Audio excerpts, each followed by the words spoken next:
Fala, torcida vascaína, eu sou Felipe Tiru e tô de volta na área para comentar sobre o novo técnico do Vascão, o Cristóvão Borges. Pois é, meu plano original era fazer um vídeo comentando qual eu achava que devia ser o perfil do novo técnico do Vasco, mas eu me enrolei, a diretoria foi mais ligeira e já anunciou o nosso treinador para o ano que vem. Aliás, que insensibilidade, hein?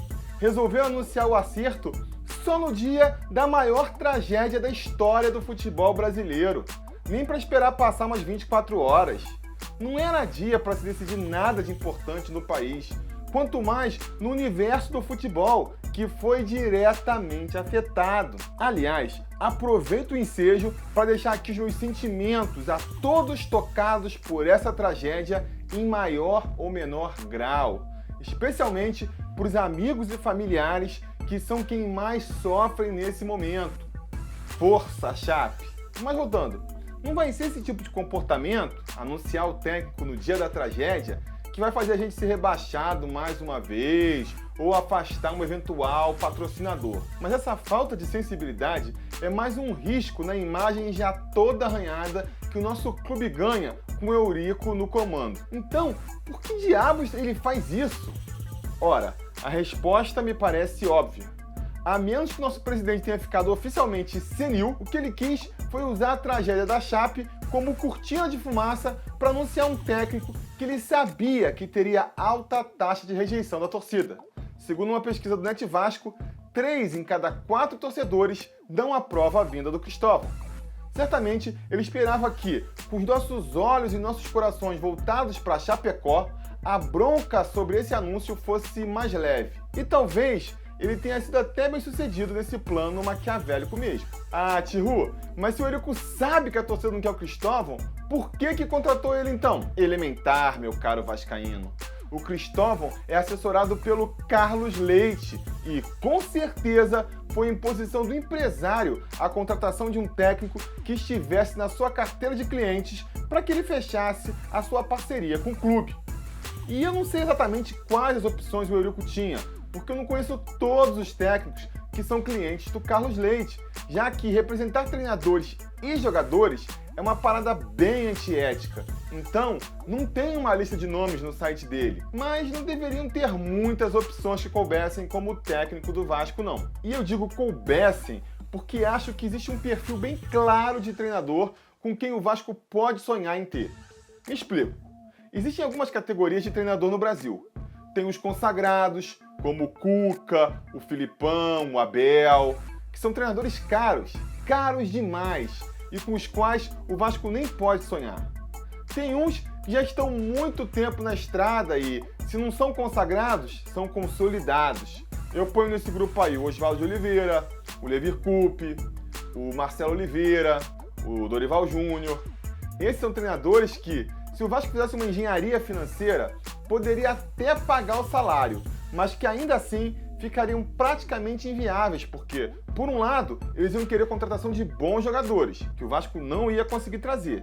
E por outro, tem toda a fama de autoritário e intervencionista do Eurico, né? Por que um treinador com facilidade para se colocar em qualquer clube do Brasil vai se arriscar a ir para um clube onde vai ter que aturar o Eurico e o filho dele se metendo? Se o Eurico tivesse anunciado que ia trazer um diretor de futebol, passasse uma ideia de que o clube caminha para um profissionalismo, sugerisse que haveria ali uma barreira, um meio-campo entre o presidente e a comissão técnica, aí poderia ser que ele conseguisse. Mas como ele descartou essa possibilidade na coletiva de segunda-feira, os treinadores dessa categoria também ficam de fora. O Vasco poderia também apostar em algum treinador estrangeiro, alguém poderia dizer. Mas o Eurico, conservador como é, completamente avesso à modernidade, jamais toparia isso também. Sobram então 2 tipos de treinadores. O que estão há algum tempo no mercado, mas ainda não conseguiram fazer um trabalho consagrador, que os firme como técnicos de primeira grandeza no cenário nacional, e aí eu incluo o próprio Cristóvão Borges, o Ederson Moreira, o Eduardo Batista, o Marquinhos Santos, ou então os treinadores iniciantes mesmo, que despontaram fazendo um trabalho em um time grande e só, como o Roger Machado, ou nem isso, só fizeram um bom trabalho e em times pequenos mesmo, como o Fernando Diniz ou o Marcelo Cabo. Dentro dessa realidade, um nome que me agradava era o do Eduardo Batista. Ele já se destacou treinando o Sport, acabou pegando uma bucha com o Fluminense, é verdade, mas esse ano já fez outra temporada competente com a Ponte Preta. É um treinador que ainda tem espaço para crescer e o Vasco poderia se servir disso. Porque qual é a minha linha de pensamento? Eu acho que um time se apoia em 3 pilares. O mais importante é o elenco, depois é o treinador e o terceiro é a estrutura do clube. E eu incluo aí a direção, os dirigentes. Se o elenco for bom, treinador e estrutura podem até ser ruim que a coisa vai. Se o treinador e a estrutura forem boas, um elenco limitado pode até render.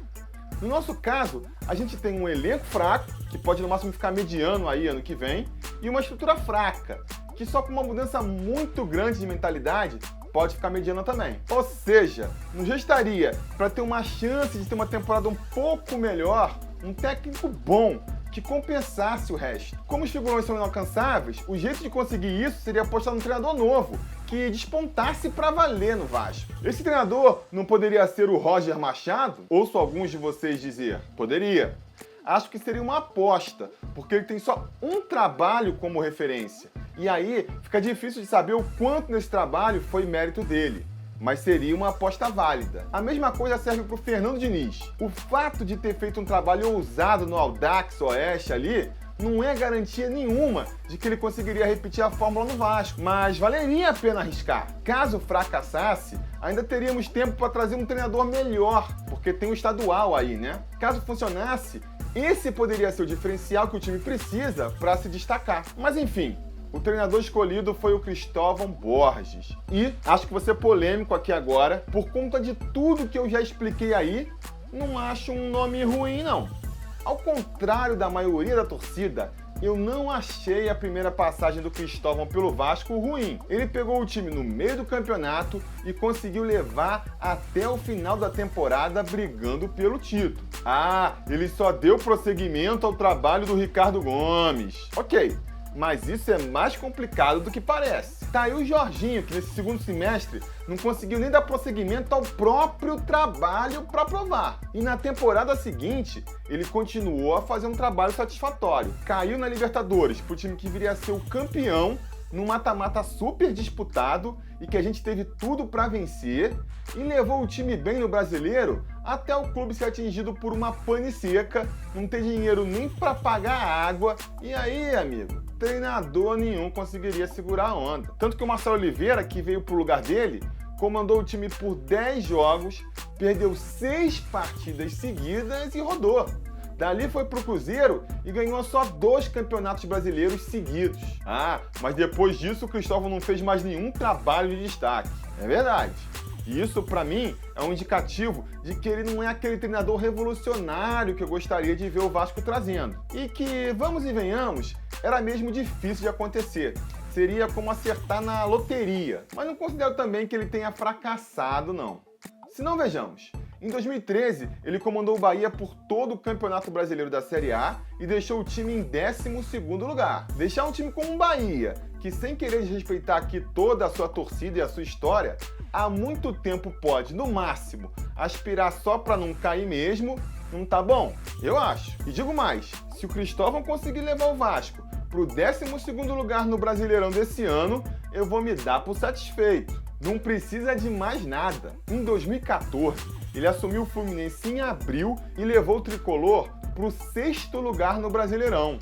Lugar honroso. Ah, mas em 2014 o Fluminense ainda tinha o patrocínio da Unimed, tinha time para ir mais longe. Beleza, pode ser. Mas ruim também não foi, né? Tá ali na média. Tanto que ele continuou pro ano seguinte. Ah, mas ele caiu em 2015 ainda no Carioca. Aí é o desgaste natural mesmo, que infelizmente é norma aqui no Brasil, né? Novamente eu vou citar aqui o Jorginho como exemplo. Terminou 2015 com um time ajeitadinho e chegou no final de 2016 com um time do jeito que a gente tá vendo aí. Não tem jeito. Tem uma hora que a relação do treinador com os jogadores, com a diretoria, desgasta mesmo. E aí, não tem mais nada que salve. Apesar disso, eu acho que a passagem dele pelo Fluminense foi satisfatória também. Aí, em 2015, a carreira dele já passou a realmente dar uma patinada. assumiu o Flamengo após a saída do Luxemburgo e dirigiu o time por 18 jogos, que eu considero pouco tempo, até ser eliminado pelo Vasco na Copa do Brasil. Mesmo assim, teve uma campanha de 8 vitórias, 1 empate e 9 derrotas, aproveitamento de 46%. É bom? Não é, mas um clube com aproveitamento de 46% na Série A desse ano estaria ali entre 9º e 10º lugar. Tá bom demais, né não? Do Flamengo, ele foi direto pro Atlético Paranaense, onde terminou a temporada 2015 e ficou no comando para a temporada 2016. Mas o início de temporada ruim foi fatal e o técnico caiu ainda no estadual. Mas nessa passagem, ele comandou o time por apenas 10 jogos, o que demonstra um pouco de falta de paciência do clube com ele, né não? Finalmente, em 2016, ele teve uma passagem pelo Corinthians, muito parecida com a que ele teve pelo Flamengo. Assumiu o time no meio do campeonato, dirigiu a equipe por 18 jogos e saiu antes do final da competição com uma campanha de 7 vitórias, 5 empates e 6 derrotas. Aproveitamento de 48%, que garante um meio de tabela na Série A. E assumir o Corinthians esse ano foi uma bucha, né? O time foi todo desmontado, perderam o Tite, o que deixa, por comparação, qualquer técnico que assuma o time pressionado e ainda convive com problemas de salário atrasado. Tanto que o Oswaldo Oliveira assumiu depois dele e o time continuou uma draga. Tô falando que o Cristóvão é um técnico perfeito? Claro que não, mas acho que a torcida do Vasco também exagera na rejeição a ele. Houve gente dizendo que ele era o pior técnico que eles viram passar pelo Vasco. Gente, onde que vocês estavam quando o Celso Roth ou o Joel Santana comandaram o nosso time? Assim, eu até entendo os motivos de tanta revolta. O Cristóvão realmente tem características que não costumam agradar o torcedor brasileiro. Ele é retranqueiro, privilegia uma defesa bem formada a um time muito ofensivo, o que costuma irritar. É bem agarrado ao seu esquema tático e não costuma mudar diante de um resultado adverso. Se o Jorginho é aquele treinador que toma um gol e logo tira um lateral e um volante para colocar 2 atacantes, o Cristóvão tá mais para aquele treinador que escala 3 volantes e mesmo atrás do placar, continua com os 3 volantes no time, o que costuma ser interpretado como covardia. Talvez a gente até precisasse de um treinador mais ousado em 2011, 2012 mesmo, para conseguir ser campeão do Campeonato Brasileiro e avançar na Libertadores. Mas agora, que a gente só precisa se manter na Série A, o Cristóvão pode servir. Ele não vai ser um treinador que vai transformar o Vasco no Barcelona, não mesmo. Mas se repetir o aproveitamento que vem tendo até aqui na sua carreira, ele pode montar um time arrumadinho e que nos garanta um lugar no meio da tabela do Brasileirão. Pra mim, tá bom demais. Tudo isso quer dizer que eu tô tranquilo com a contratação do Cristóvão? Claro que não. Acho que ele vai ter 2 grandes desafios para superar. O primeiro é a rejeição da torcida. Dá pra ver pela reação ao seu anúncio como técnico que aquela lua de mel entre treinador e torcida simplesmente não vai existir. Se o time começar voando, a torcida logo esquece. Mas se o trabalho dele demorar a engrenar, o Cristóvão pode acabar não tendo nem tempo para parar as arestas. Para isso, ele vai ter que, logo de cara, bater de frente com o seu principal desafio, que é rejuvenescer o time do Vasco. O Jorginho cavou a sua cova ao insistir com Júlio César, Jorge Henrique, Diguinho e afins no time. Se o Cristóvão seguir pelo mesmo caminho, seja por convicção própria, seja por pressão de cima, a sua segunda passagem pelo Vasco não vai ser muito longa não. Agora, se depois de tudo isso você ainda não está satisfeito com o Cristóvão, então vai aí um último dado. Sabe quem foram os técnicos do Vasco nesse mandato do Eurico? Doriva, Celso Roth e Jorginho. E nos mandatos anteriores, antes do Dinamite? Você sabe? Então vou lembrar aqui. Joel Santana 2 vezes, Alci Portela, Hélio dos Anjos, PC Guzmão, Evaristo de Macedo, Antônio Lopes 2 vezes, Mauro Galvão, Geninho, Dário Lourenço, Celso Roth, Romário 2 vezes, Valdir Espinosa, Renato Gaúcho e Alfredo Sampaio. Percebe o padrão? Fora o Antônio Lopes, que é cria do Vasco e amigo pessoal do Eurico, e a gente pode botar aí como um técnico de sucesso, o resto foram só apostas ou técnicos decadentes. Não tem jeito. Treinador com um pouco mais de mercado não vai querer fechar com o Eurico.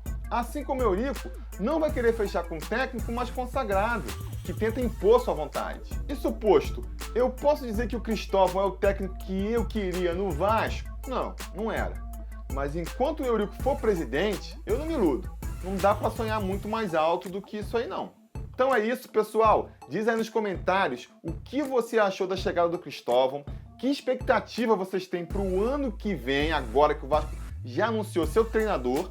E não deixa de assinar nosso canal e deixar aquele like aí. Eu vou me despedindo por aqui, mandando um salve pro Cássio Andrade de Fagundes, na Paraíba, pro Michael Uriques e os vascaínos do Vale Santa Catarina, pro Maison Cavassa e o pessoal de Corumbá, no Mato Grosso do Sul, pra Erlange Marques da Penha, também de Corumbá, Mato Grosso do Sul, pro Taian Williams de Manaus, o Jefferson Jackson, o Alexandre Campos, o Rápido Prazo Final e toda a torcida de Macaé, Rio de Janeiro, que prestigia aqui o canal em peso, pro Everson Almeida e a galera do sul do estado do Rio, pro João Martins Gomes, apesar dele defender o Jorge Henrique, pro Elias Romero da Serra, no Espírito Santo, e pro JP Gomes, de Duque de Caxias, Rio de Janeiro. Beleza? A gente vai se falando.